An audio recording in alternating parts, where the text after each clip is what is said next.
Hey everyone, welcome on in. My name is Matt, cryptic if you'd like. Today I'm going to go over something that plagues every single one of us.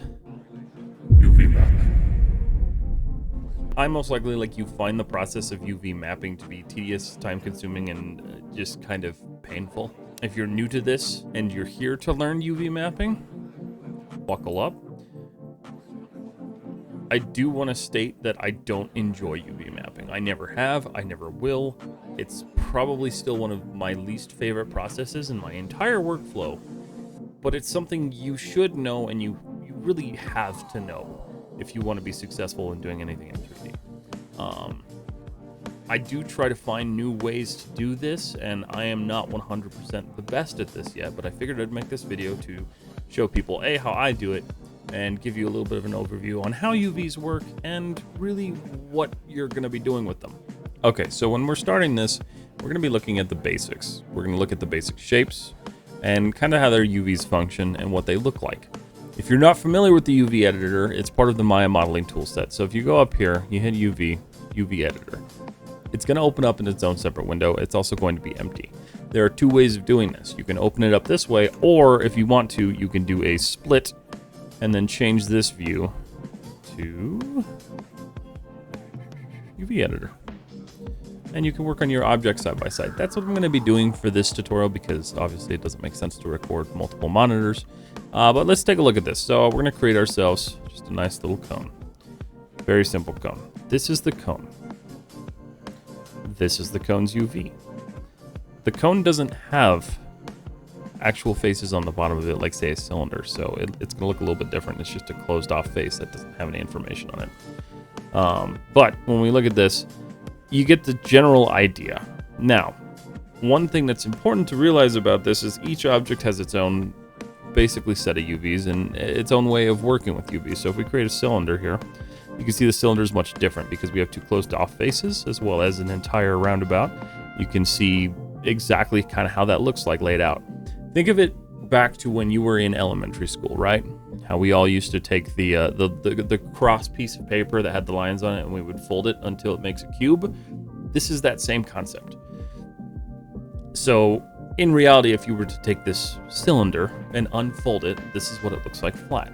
And you can see very simply, there are edge lines here. These lines indicate where you have seams in your model. So this is where the model splits apart. So in theory, if you were rendering out a scene or something, you'd want this seam not visible. So you'd have your object turned around this way, depending on what the use case is there. Unless your texture perfectly matches either way, which is possible to do. It's just a little bit more difficult, a little bit more advanced for the time being. But so let's look at something else. We'll pull up a sphere. So a sphere is a little bit different, right? Because our sphere converges at one single point. This is something that you would end up changing, and we'll go into this a little bit later. But you can see where your seam is. You can see how this object splits apart. And it's basically the same thing all over. You can see where your seam lines are. There's really no... It doesn't get super crazy from here. And then, of course, the box, which will look most familiar to you because if you ever did that in elementary school where you put the cube together with paper, this is how you did it. And it's, you know, it's pretty simple. The idea of it is very simple. So what we're going to do, I'm going to delete all of these because we don't need them. And then I'm going to just create a brand new box. I'm going to focus on this. So what I want to do is show you guys kind of how things change. So when we're looking at our box, if we go to Polycube and we actually adjust the amount of subdivisions, you can see how the UV changes. Over time, this gets a little bit more difficult for Maya to track. So when you're dragging things, you're noticing not much is changing, really nothing's shifting. It's all kind of the same. When we talk about creating like a more complex model, this is where things get a little bit tricky. So if I go to extrude this, right? You can see very clearly the model has changed, but your UV did not change. This is because Maya doesn't necessarily live track UV. It will in certain cases. If you're adding subdivision lines, it will track them. But now we have this funky object that we don't really know what to do with. And so there are a couple of ways that we can deal with this. One way is you can start off with an automatic UV. that kind of works. The problem with automatic UV is you're actually creating more work for yourself because you're going to have to put this back together. You don't necessarily have to, but if you're trying to follow like a clean UV layout, this isn't the best. And I don't think this is generally accepted when it comes to UV work. So it's just not one of the things that I like to do personally. But there's a couple things to look at here where when we're talking about actually changing this, and when we're talking about a workflow with UV. So when you look at this, you can't see much of a difference. The UV's still here. It looks pretty okay. You can turn on a checker pattern, and this is where it can get confusing. So when you're looking at your UV, you're like, hey, what's the deal? It looks perfect. I don't have an issue. Two things are happening here. One, your UV is basically invisible now. You can barely see it. You can try, it just does not look great. And two, you can look at your model and it looks like crap. So where to start? First of all, I like to turn this on. It gives me an idea of where my shading issues are. Or it gives me an idea of where my UVs are. And then two, it tells you where your problems are. So looking at this, we have a huge problem here. This should not be red, but it's because we extruded this face. So if we select these faces, you can see they're sitting right in here. So if I actually scale these or select these UVs, so if I go to UV, select, you can see how that changes them. And so in theory, what we've done is we've extruded from a side that was originally flat and is no longer flat. So now we're talking about we're going to have to redo this UV set in a different way. And there's a couple ways to do that. You can still follow the same kind of cross pattern. And this is where the checker pattern is going to really help you. So now from here, we want to start talking about what are the different types of unwrapping, because there are a couple. So when you go to your UV tool set, you're going to have a couple here. You've got automatic, which we kind of explained a little bit already, but again, it's just going to split this thing into multiple pieces. And if you look at it, you know, it doesn't look bad. Like, it looks good. It's not going to look good when you smooth it. You can see there's stretching all over the place. It's just not great. So we don't want to do that. The other options, UV, are best plane, which is going to be, you know, your XYZ axis, whichever one you choose. Camera base, which I actually tend to use a lot nowadays. And then contour stretch, which I honestly don't use all that much. I've never really experimented with it, so that's kind of up to your own discretion. There's normal based, which I also do not use all that much. I tend to stick with these ones. So you've got your cylindrical, your planar, your spherical, or your automatic. So the tools that I'm usually sticking with are these three, and automatic and camera based. They are the easiest one for me to work with. So I'm going to show you a little bit on what I would do to unwrap this, and feel free to follow along if you want to. But basically what I'm going to do is I'm going to consider this the front of our object. So I'm going to go UV. We're going to do a camera-based UV. Boom. Easy. Fine. So now what I'll do is I'll select these edges because these are where I'm going to want my seams.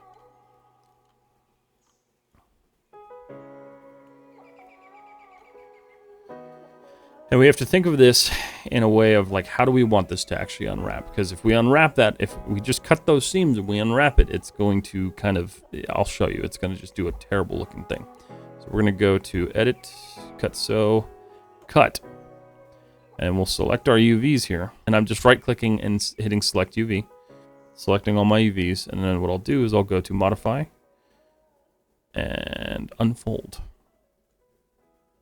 And you can see that looks terrible.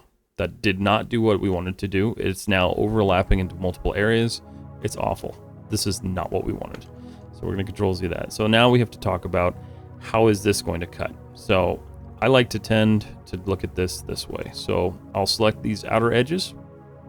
I will go to cut, UV, modify, unfold.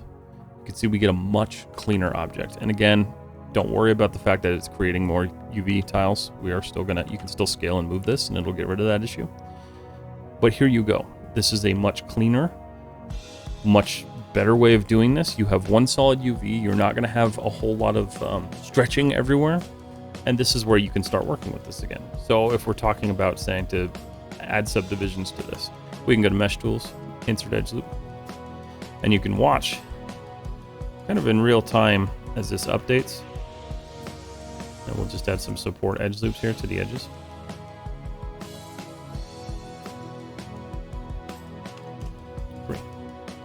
So there's our model. You can see when you smooth it, this is where you start to run into some of the issues where you'll have some stretching. But this is corrected either A, through your texturing process, or B, through your modeling process. There's, for instance here, if we go to add a support loop here, that cleans that up a lot better. So really it's just about trying to clean up your edges as much as possible. And you can see where this is happening. It's bowing in here. So there's a multitude of ways to actually clean this up, and we're not going to go over it in this basic tutorial because this is just kind of like UV 101. But that is kind of how I would go about going with a more complex object. And I say complex like this isn't really that much complex. I just extruded a box and added some edge loops to it. But it gives you an idea on how to manually unwrap something yourself. And I know one of the ways that I used to do it, which is not the best way, and some people do it, some people don't, is I went and I did every single plane. I used to, it was a very manual process. I hated it. I would take every single plane. I would do a plane or a camera unwrap, and then I would come in here and actually physically stitch them together. That is not a good way to do it. Don't do it that way. If you can learn anything from this, don't do it that way. And there are ways that I could have done this differently, and I could have optimized this. I could have left this as one big piece. That way there was only one seam on the front. It depends on how you're actually working with this and what your object is supposed to look like, and where you're trying to hide things. Because in the end, seams are something you're going to have to deal with hiding. It's kind of unavoidable, unfortunately. So what I want to do is I want to show you some other tools that I tend to use, just because throughout my workflow, it's going to kind of determine what I need to do. And one thing I'd like to do, this little image icon up here will actually dim your background image. And you can set this to whatever material you'd like to. This is just like Maya's default checker pattern. So what I want to do is I want to look at this. So in theory, we have a good UV. I'm not going to say perfect, but we have a good UV. What if we did this? All right, so we have this entire top face. What I'm going to do is I'm going to just create a different UV. So I'm going to do a planar. We're going to do it in the y-axis because we're going down. We get this. Close. So what I would want to do is kind of rotate and figure out where this is like sitting. I think it's still in the same kind of general shape, but I could be wrong. So if you have something like this and you're not sure what the actual orientation is, there's an easy way to find out. If you actually go to vertex selection, select your vertexes on the edges here, this will show you where this is going to link up. You can see those are edges, and you can see this is actually where it needs to connect. So this is where it gets important to kind of figure out where your orientation is. We're going to go UV. We're going to scale this, scale it again. We're going to rotate it. It's the same controls as the viewport, just in a 2D fashion. Scale that a bit more, and then we'll just leave a tad bit of a gap here.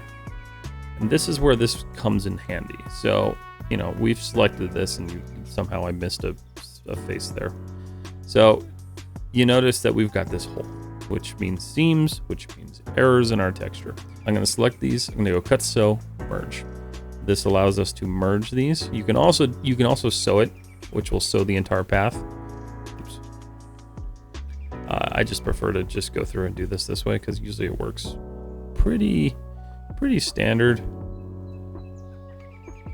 That, and if you get an issue like over here where you're not entirely sure, it will try to link these if you try to do sew. So sometimes sew creates more errors than it needs to. But that is basically how you would take a detached piece and reattach it to your object. And that's a basic workflow that I focus on a lot, especially as a hard surface modeler, because you're going to be pulling different angles and you're going to be unwrapping different ways and trying to figure out how things work together, and really working with like more complex items. This also kind of comes in handy when you're talking about doing things like paneling or extrusions on an object. So if I'm going to go in here, add, you can see how badly I'm jacking up this UV. So we've added this trapezoid to the top of this. This does not scale well here. What we can do is we can actually scale these faces in the UV to try to better preserve that UV. It's not going to be perfect, because you're still going to get these weird edges. So one way you can fix this is by separating this entire piece. And this is something I have done, and I probably do fairly often. It just depends on like what the model itself calls for. But you can actually take this chunk out. Sorry, cut so. We're going to cut it. And then what we can do is we can do UV shell, select the shell, move the shell. And then from here, we can work on this. We have these angles. These angles are inherently problems because you can see how it's kind of mashing up our mesh here, or it's mashing up our checker pattern. What we can do is select these edges. We're going to cut so. Cut, UV. We're going to go modify and unfold. This is going to give us a more streamlined look. It does give us more seams though. But if you look at your seams, they do match up for the most part. When you smooth, again, you're going to have corrections that you have to make here. This is all part of the workflow that you're going to kind of have to establish over time and figure things out. But if we add support to this, this is the nice thing, is because when we're adding support with edge loops or whatever it is we're working with, you kind of get to control how tight these are. And thankfully, it updates live on the model, which is why it's sometimes better to start at a lower resolution point to UV the model. That way, over time, as long as you're not going to be adding new objects and faces to it, when you start making the model more complicated, you can UV it a lot easier. And you can see that we don't have a lot of issues there. There is a little bit of stretching and some wonkiness, but we can come in here and fix that just by really adjusting your UVs. And really one of the better ways, let's do this. That's our edge loop tool. I realize I didn't put an edge loop down here to support that. It's kind of all about supporting your model. So what you see here, this is another issue that you're going to run into where it stretches as you smooth. Again, this comes down to making sure that the areas that your model link up to when you're smoothing are supported. And there you go. So you have a pretty clean UV. The object is separated. There are some actual seams, but as long as you're texturing in like a 3D painting app or something like that, you're really not going to notice it all that much. You may notice a little bit of stretching depending on like how the software is handling the model, but it's important to realize that not everything has to be in one solid piece, especially when you're talking about a complex object like this. I will do the same workflow for indents. I will pull the indent off of it. I used to try to make sure my UVs were all one piece, and it caused me so much stress when I was modeling to when I was trying to 3D paint because nothing would work. Things were stretching all over the place. It was causing problems everywhere. And it's really important to realize like you can keep these things in separate pieces. Just try to keep it as organized as possible. I think that's really kind of the biggest thing about UV mapping. You guys have probably all seen examples of just splatter UV where you open it up and you have this complex model and it's just a mess. It's important to keep your UV maps optimized and clean. And hopefully with these basic tools, you can start doing that and learning and kind of moving through it. So this tutorial itself was kind of based more on hard surface modeling because it's generally what people are going to start out with. Before you move on to something organic. But why didn't I talk about organic UVing? Well, quite frankly, because I'm not in the space to talk about it. I don't organically model. When it comes to organic modeling, you really do have to put quite a focus on seams. And I'll bring up an example here that I just found on Google from, looks like Academic Phoenix Plus. They show you a pretty good layout of what like a human face UV looks like. This is where you have to pay real close attention to what it is you're doing and how you're actually working with a model, because when it comes to stretching and all that stuff, you have to really pay attention to where your seams are hitting. Otherwise, you could cause issues for your model in the long run. This one, I'm not super sure about. I don't know if that seam should be that low on the forehead, but again, I'm not really an organic modeler, so I don't focus so much on these. You can see what it looks like kind of laid out texture-wise. Again, this is just you taking your model and basically putting it under a board and flattening it. It's kind of complicated when it gets to higher end shapes, especially organic shapes, because you do have to really plan and figure out what you're doing. But the reality is that starting off with the simple process, working with the tools, and kind of building into it is really going to help you in the long run.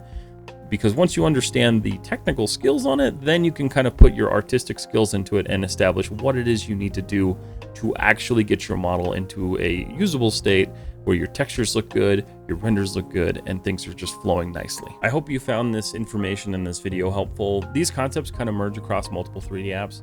I know for a long time back in the day, I used to use a unwrapping tool that was based off of Blender's Unwrapper. So when it comes to the workflows and everything like that, they're generally the same. The verbiage changes a little bit, but they're generally the same. If you want a more in-depth look at UVing, I will have a tutorial soon as part of the ODST pistol series, where I'm going to be going through the pistol and completely UV mapping it and getting it ready for texturing in Substance Painter. So keep an eye out on that. Make sure you're subscribed so you get an update when that does go live.